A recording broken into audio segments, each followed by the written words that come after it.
যে গোপন কোনো একটা রহস্য আছে যেটা আমরা কেউ জানি না। আমারও না ইদানিং ওকে সন্দেহ হচ্ছে। বলেন তো মনির কাকা, ওর আসল কাহিনীটা কি? আমিও জানতে চাই।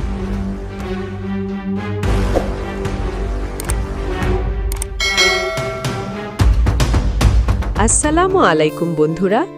দুনিয়া টাকার গোলাম নাটকের ৩ নম্বর পর্ব দেখার পর থেকে আমার মাথা থেকে যেন কিছুতেই একটা দৃশ্য নামছে না।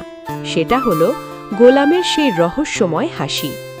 আপনারা যারা অধীর আগ্রহে ৪ নম্বর পর্বের অপেক্ষায় দিন গুনছেন, আজকের ভিডিওতে আমরা এমন কিছু বিষয় নিয়ে কথা বলবো যা দেখলে আপনারও মনে হবে গোলাম হয়তো অনেক বড় কোনো চাল খেলছে।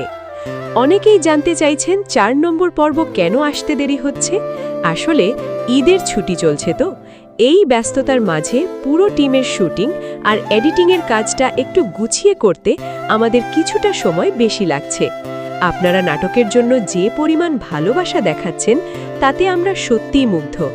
দেরি করার জন্য আমরা আন্তরিকভাবে দুঃখিত, তবে কথা দিচ্ছি আপনাদের অপেক্ষার ফলটা খুব ভালো কিছু হতে যাচ্ছে। আমরা ভাবছি এখন থেকে আপনাদের সুবিধার জন্য সপ্তাহে নিয়মিত 2টা করে পর্ব উপহার দেব।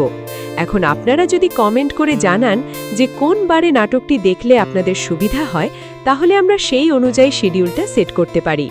শনি সোম নাকি মঙ্গল বৃহস্পতি, আপনার পছন্দের বারটি আমাদের কমেন্টে জানান, কারণ আপনাদের সিদ্ধান্তের উপর ভিত্তি করেই আমরা পরবর্তী আপডেটগুলো প্ল্যান করছি। ৩ নম্বর পর্বে মনির কাকা গোলামের বিরুদ্ধে যে প্রমাণ নিয়ে কথা বলছিলেন, সেটা নিয়ে কিন্তু আমার মনে অনেক প্রশ্ন তৈরি হয়েছে। তিনি যদি আসলেই সফল হন, তবে ফাতেমা এবং গোলামের এই সম্পর্কটা কি টিকে থাকবে, নাকি এই মিথ্যা পরিচয়ের বোঝা পুরো সংসারটাকে ধুলোয় মিশিয়ে দেবে?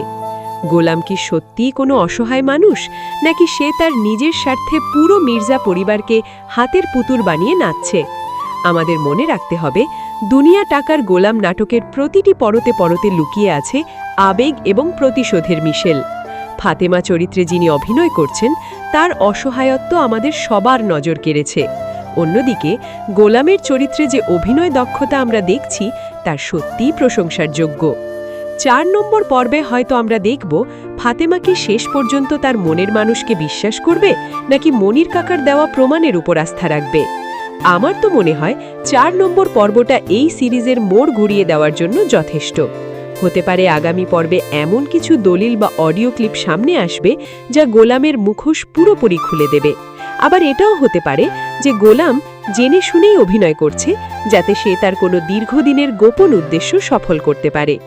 সত্যি বলতে, এই রহস্যময় গোলামের চরিত্রটা আমাকে এক মুহূর্তের জন্য স্থির থাকতে দিচ্ছে না। নাটকের ৪ নম্বর পর্ব নিয়ে আপনার ব্যক্তিগত ধারণা কি? গোলাম নির্দোষ, নাকি সে খুব বড় কোনো গেম খেলছে? মনির কাকা কি আসলেই পারবে প্রমাণ করতে যে গোলাম সেজাদ নয়, নাকি পুরো ঘটনাটি অন্য কোনো দিকে মোড় নেবে? আপনারা যারা নাটকটি নিয়মিত দেখছেন, তারা অবশ্যই জানেন যে প্রতিটি পর্বের নতুন নতুন রহস্য যোগ হচ্ছে।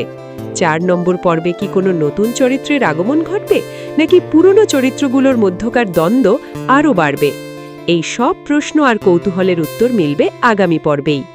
আপনাদের প্রতিটি মতামত আমার জন্য অনেক গুরুত্বপূর্ণ। নাটকের ৪ নম্বর পর্ব নিয়ে আপনার কি মনে হয় তা কমেন্ট বক্সে অবশ্যই জানাবেন।